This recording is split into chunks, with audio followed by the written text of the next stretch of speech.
Okay, it's going. Can you close the door behind you? Okay. I'm presenting my speech. My mom and dad, but there's no stand there, so you're on my dress. Okay.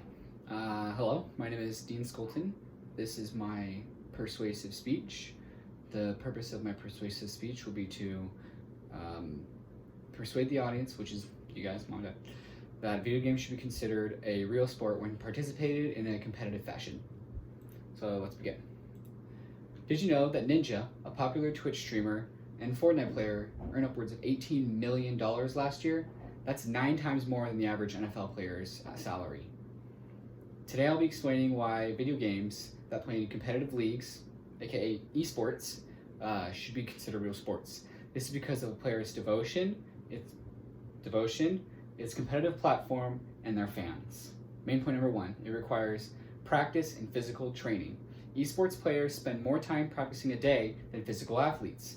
Professional gamers, esports players, spend about 12 to 14 hours a day playing, 6 days a week. Professional athletes only spend about 5 to 6 days a week. But this is because professional athletes' workouts or training is much more physically demanding, while esports training is nowhere near as physically demanding. It's more just like your hands and stuff. It also involves hand-eye coordination and muscle memory.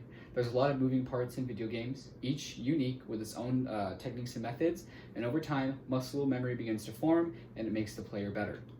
When it comes to hand-eye coordination, video games do not fall short. By seeing stimuli with your eyes on screen and reacting to it, which reacting then moving your hands in a certain pattern, requires precise timing that not everybody's capable of, and it takes a lot of training. Like physical sports, esports gamers require a lot of complex training and a lot of time to learn and improve. Main point number 2, it has competitions like with winning and losing like real physical sports. Esports involves teams going head-to-head trying to win. No sport could be a sport without competition, and esports offer real-time matches of teams meeting up and facing each other for real prizes like cash. They also have sponsorships, like people, I was gonna say Shaq with like the General and stuff like that. But they also have sponsorships by people, different companies that give them money to play and support them. These teams are created like physical sports by finding the best players through either watching online or through applicants or stuff like that and recruiting them. Competitions are streamed live like physical sporting events. So channels like TBS and platforms like Twitch live stream competitions for viewers, much like how people can watch soccer games on their TV. There are also competitions like EVO, which is one of Super Smash Bros. Biggest events that allow players to buy in a spot and play to the top or just until they lose, and the winner usually receives a majority of that money along with sponsorship deals and everything else. The third and final main point is that it has fans. A sport couldn't be a sport without fans. You hear every person who plays physical sports say, "Oh, couldn't do without the fans."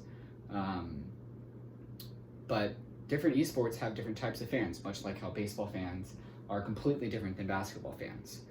Fans of esports even know their top players' names, what games they play, and what their teams are like. This is like knowing Tom Brady's name or supporting the Dodgers. These fans also play the games that their favorite people play or their teams play. It's much like how someone who plays basketball or who's a fan of basketball and someone like Kobe Bryant would play basketball in their free time, like as a hobby. This is because they like esports, they like the sport. Esports competitions are also in huge arenas and stadiums, like football games. When there's lots of players and teams, there has to be a way for everyone to see what's going on, which is why there's usually massive TVs, because it's usually played on smaller screens by the team. Sorry, I just lost myself. Oh, some stadiums for big events also have enough room for upwards of 45,000 fans. That's not even including the tens of thousands, maybe depending on the event, hundreds of thousands of people watching at home. In conclusion, esports shares many similar aspects to other physical sports. Those are that it requires training and dedication, it's competitive team play, and its fans. But I would only consider it a sport if it were in that setting. Playing from home with your brothers does not make you an esports athlete.